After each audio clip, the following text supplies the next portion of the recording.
Hello everyone, and welcome back to The Hacker's Journal. Today, we're doing a case study about a hacking operation that the Dutch police recently made public. This story began almost 2 years ago when a security breach at a major Dutch company led the cybercrime team of the Dutch police to begin a very big investigation. The name of the business has not been made public, but during the same time period, this breach had an impact on big names in the industry, such as RDC, Shell, and Ticket Counter. The hackers who broke into the system were very skilled and didn't leave any traces, which made it hard for agents to find out exactly where they were. But after a lot of hard work, late night shifts, and working with cops from other countries around the world, the Dutch were able to find a group of hackers who were operating from a remote area in Eastern Europe. The cyber criminals had set up a complicated web of computers and were using cutting-edge methods to avoid being caught, which made the operation hard for the police. What these methods were, the Dutch police didn't say,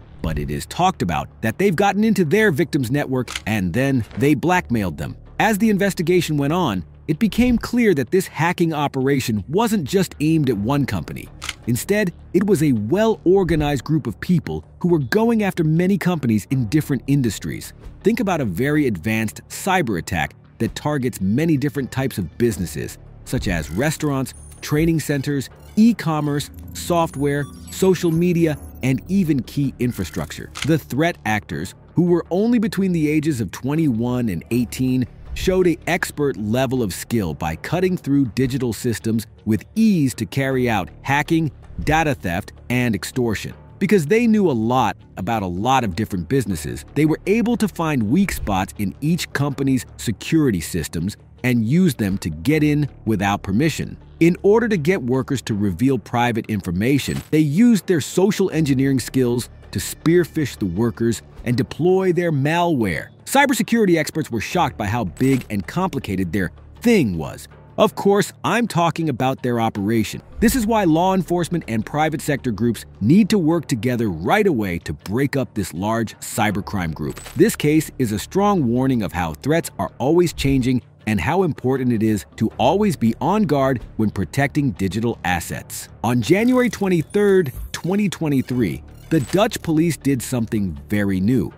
They went to work and actually did something. They arrested the people who were involved in this large-scale cybercrime network. 2 of them were only 21 years old and from Zandvoort and Rotterdam. The other was even younger. He was only 18 years old and already lost a stable address. Chapter 2. Facing the reality. A huge number of people had their personal information stolen, with an estimated tens of millions of people being affected. Since years ago, these hackers have been breaking into different businesses and taking private data like credit card numbers, social security numbers, and passwords. They were able to stay hidden for a long time thanks to their clever methods. This left many people open to identity theft and financial fraud.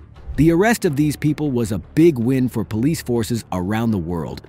It sends a strong message to hackers around the world that their destructive actions will not be tolerated. The case also showed how badly we need better cybersecurity and more public education to stop cybercrime from happening again. But that's easier said than done. Technology is evolving at a speeding pace. With AI in our teams, the battle seems to become more and more complex.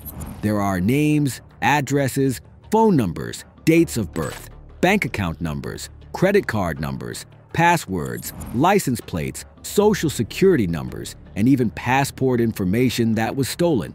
Imagine how much private information could get into the wrong hands. This would make social engineering attacks and other types of fraud much easier. This breach is a massive warning of how important it is to keep personal information safe in the digital world we live in now. To protect ourselves from cyber threats, people and businesses must move quickly and proactively. Everyone needs to do their part to keep their personal information safe. For example, they should follow some cybersecurity awareness program and hear about the impact it can have on your life when somebody has info about you. In addition, companies and governments need to put money into strong cybersecurity infrastructure and teach people about the risks and ways to avoid cybercrime. We can only make the internet a better place for everyone if we all work together. Chapter 3.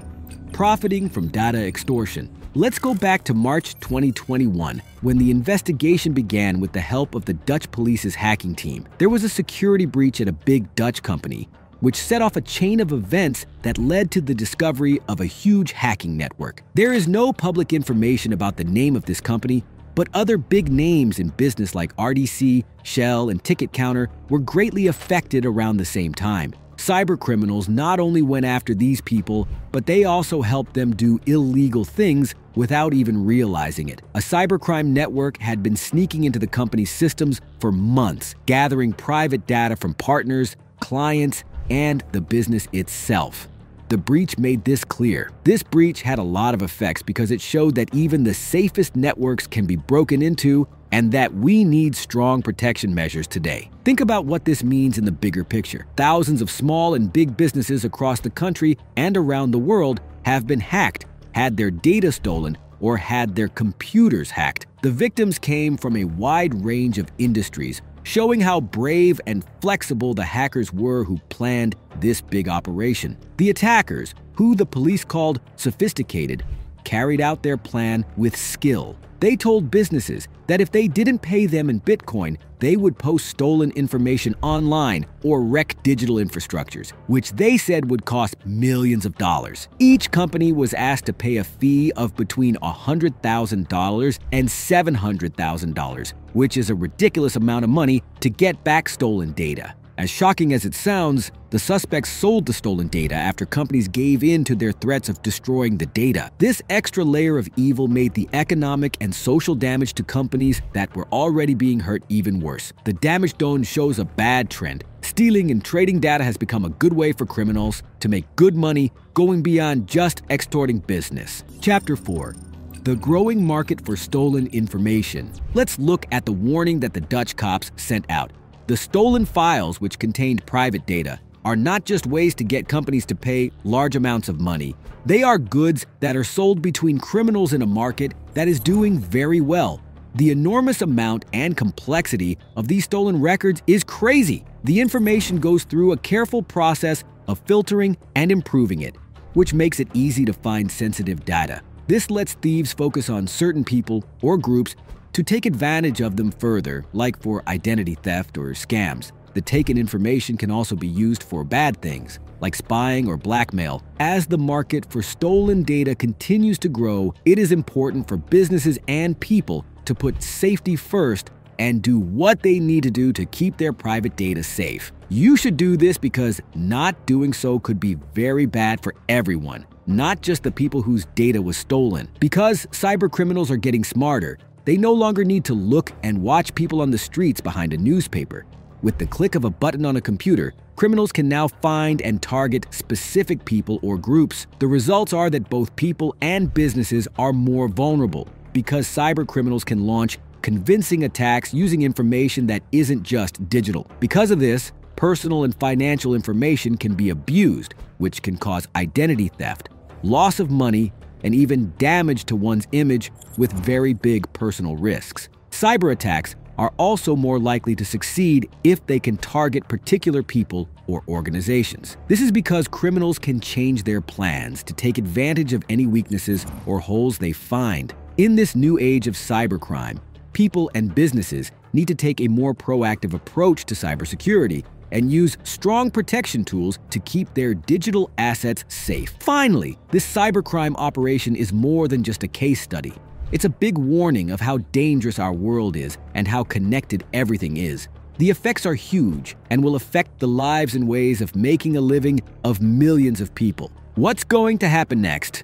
Now is the time for the digital community to think about their own security steps and how they can work together to fight the growing problem of cybercrime. Leave your thoughts in the box below. How can people and businesses make their online defenses stronger? If you learned something from this video, please like it and share it to raise awareness. Stay tuned for more information on how cybersecurity is changing all the time. Stay safe online until next time.